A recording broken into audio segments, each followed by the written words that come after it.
Assalamualaikum warahmatullahi wabarakatuh. Selamat datang di ruang belajar. Pada kesempatan kali ini kita akan belajar bersama tentang konsep elastisitas permintaan dan elastisitas penawaran. Pertama, kita akan membahas terlebih dahulu tentang konsep elastisitas permintaan. Apa sih elastisitas permintaan itu? Elastisitas permintaan memiliki makna bahwa perubahan harga yang memberikan pengaruh terhadap perubahan jumlah permintaan. Permintaan dikatakan elastis apabila perubahan harga yang sedikit saja menyebabkan jumlah perubahan permintaan yang sangat besar. Namun sebaliknya, permintaan dikatakan tidak elastis apabila perubahan harga terjadi namun jumlah permintaan relatif tetap. Ada 4 faktor yang mempengaruhi elastisitas permintaan. Pertama adalah barang substitusi. Barang substitusi artinya barang pengganti. Semakin banyak barang pengganti, maka semakin kecil elastisitasnya.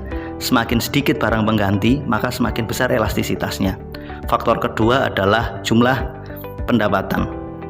Orang yang memiliki pendapatan besar, perubahan harga tidak memberikan pengaruh terhadap jumlah permintaannya. Artinya, semakin besar pendapatan, semakin kecil elastisitas. Namun bagi orang yang berpenghasilan sedikit, ketika terjadi perubahan harga, akan berpengaruh terhadap jumlah permintaannya. Ketika harga naik, maka mungkin orang akan mengurangi jumlah permintaannya. Jadi semakin kecil pendapatan, permintaannya semakin elastis. Faktor ketiga adalah jenis barang.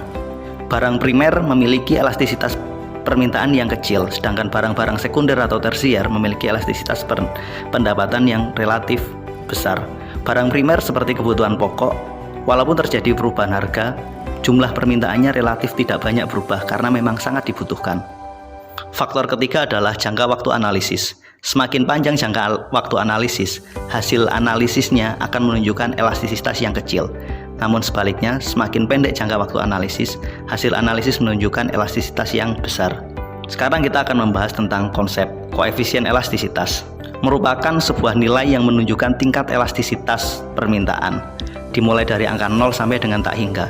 Semakin kecil nilai koefisien, menunjukkan barang tidak elastis. Semakin besar menunjukkan nilai barang tersebut memiliki elastisitas yang tinggi. Berdasarkan koefisien elastisitas, elastisitas terbagi menjadi 5. Pertama, barang yang memiliki elastisitas permintaan atau barang elastis. Ciri utamanya, nilai koefisiennya ED lebih besar dari 1.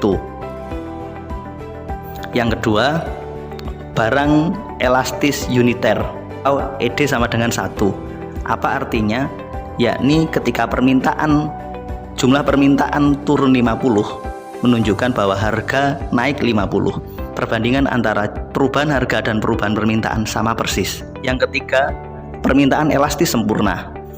Walaupun harga tidak berubah, namun jumlah permintaan berubah-ubah, relatif fluktuatif sesuai dengan kondisi. Keempat, permintaan inelastis. Artinya, perubahan harga tidak terlalu berpengaruh terhadap perubahan jumlah permintaan. Ciri utamanya nilai ED kurang dari 1. Yang terakhir adalah permintaan inelastis sempurna. Di sini, walaupun berapapun harga berubah, jumlah permintaannya relatif tetap tidak berubah. Berikutnya, kita akan mempelajari tentang elastisitas penawaran. Elastisitas penawaran memiliki makna bahwa kondisi di mana terjadi perubahan harga akan berpengaruh terhadap jumlah penawaran. Semakin besar pengaruh perubahan harga menunjukkan barang semakin elastis. Namun sebaliknya, ketika pengaruh perubahan harga kecil terhadap jumlah penawaran menunjukkan sebuah barang elastisitasnya rendah. Ada 3 faktor yang mempengaruhi elastisitas penawaran. Faktor pertama adalah kapasitas produksi perusahaan. Kapasitas produksi menunjukkan kemampuan perusahaan menghasilkan barang atau jasa.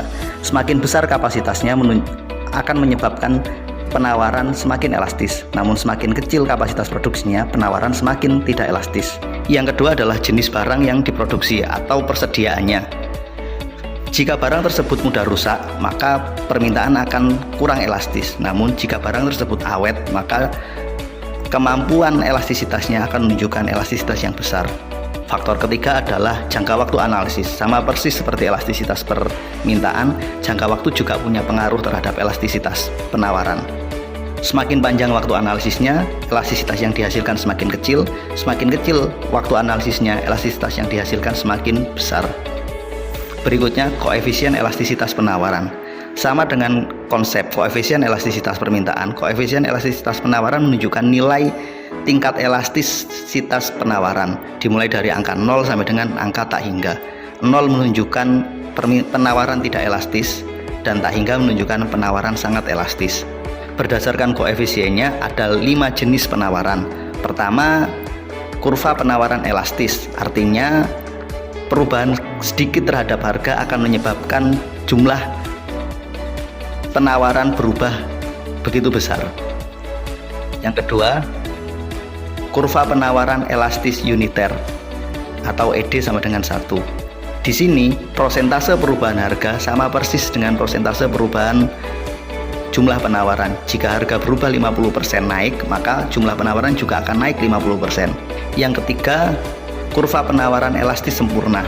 Di sini menunjukkan bahwa berapapun produksinya, berapapun jumlah penawarannya, jumlah penawaran, maka harganya relatif tetap atau harga tidak berubah, namun penawaran menunjukkan perubahan yang sangat fluktuatif.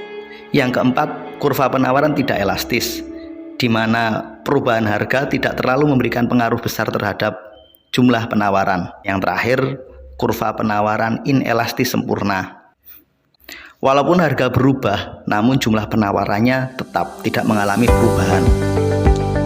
Demikian pemaparan singkat dari materi elastisitas permintaan dan penawaran. Semoga bermanfaat. Terima kasih. Assalamualaikum warahmatullahi wabarakatuh.